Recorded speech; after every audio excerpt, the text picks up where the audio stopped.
What's going on, peoples? Alright, check this out. We're walking with the little phone here.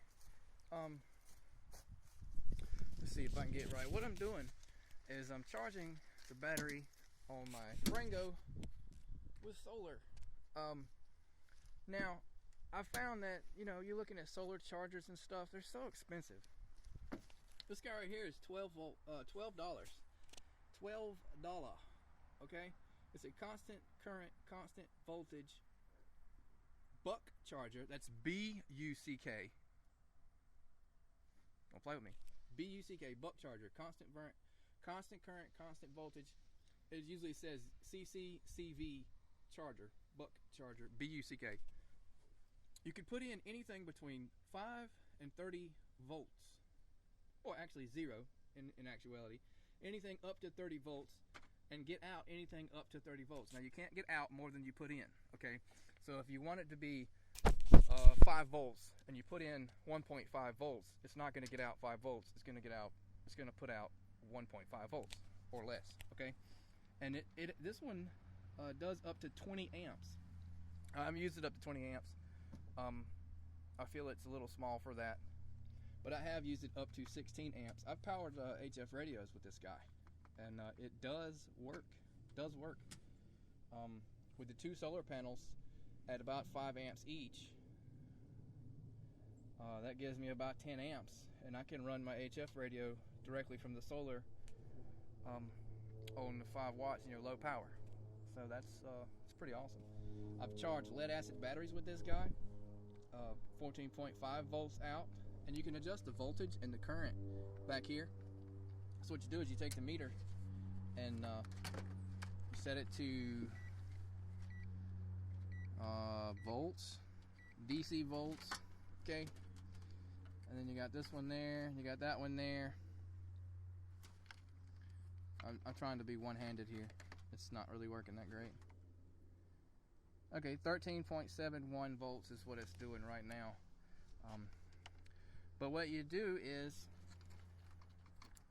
take this guy, hook it straight. Oh my goodness, I wonder if I can do this with one hand. Alright, so 14.8 around in there, 14.8 volts is what I have it set to charge at. And then the amperage, and what you do is you turn with your little screwdriver, turn this screw right here to the voltage that you want.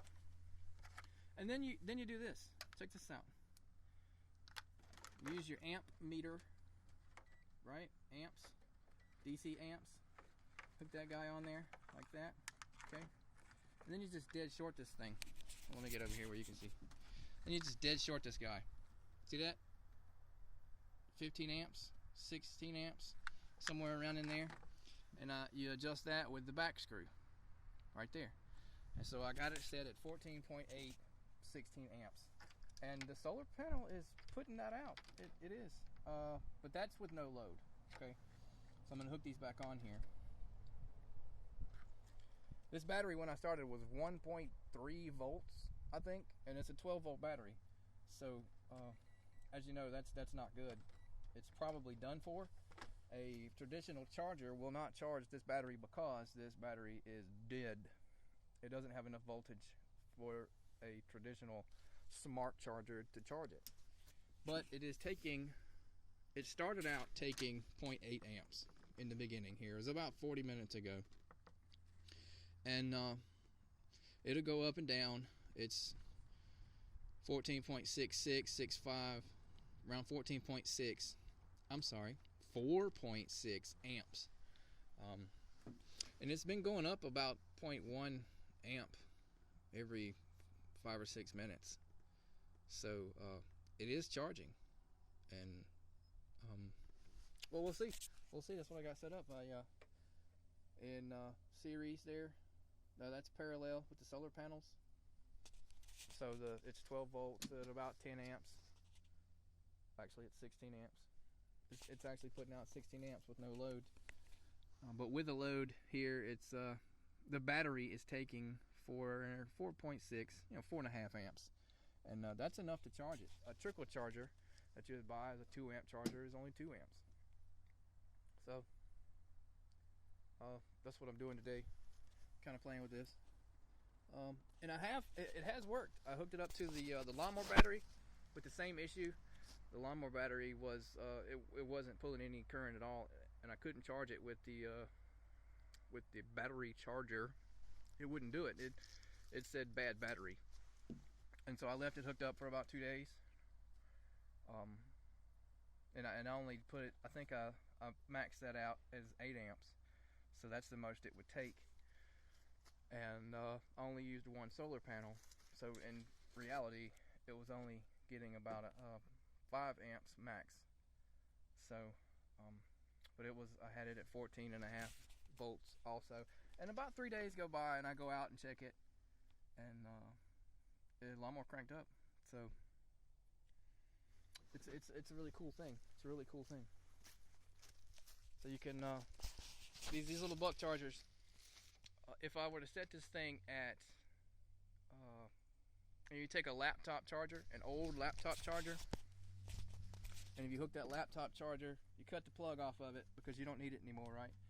Then you hook that here on the input, okay, and that's about 18, 19 volts depending on your laptop.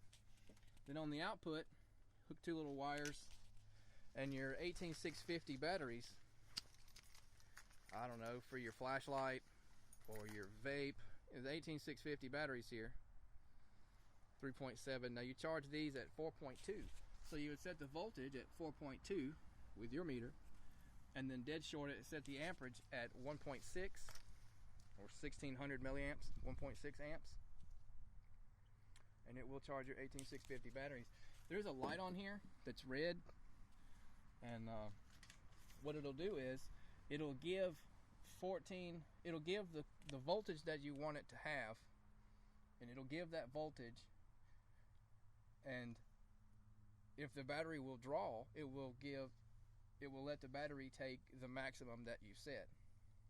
So with the voltage set at 14 here and the maximum amperage at 16, it'll draw the maximum amperage. See right now, but we're rejuvenating this battery because it's a bad battery. But if let's say we were to hook this up, we wanted to charge this flashlight battery here, okay, so I would set the voltage at 4.2, and then I would set the amperage at 1.6 at a dead short, okay, dead short to contacts.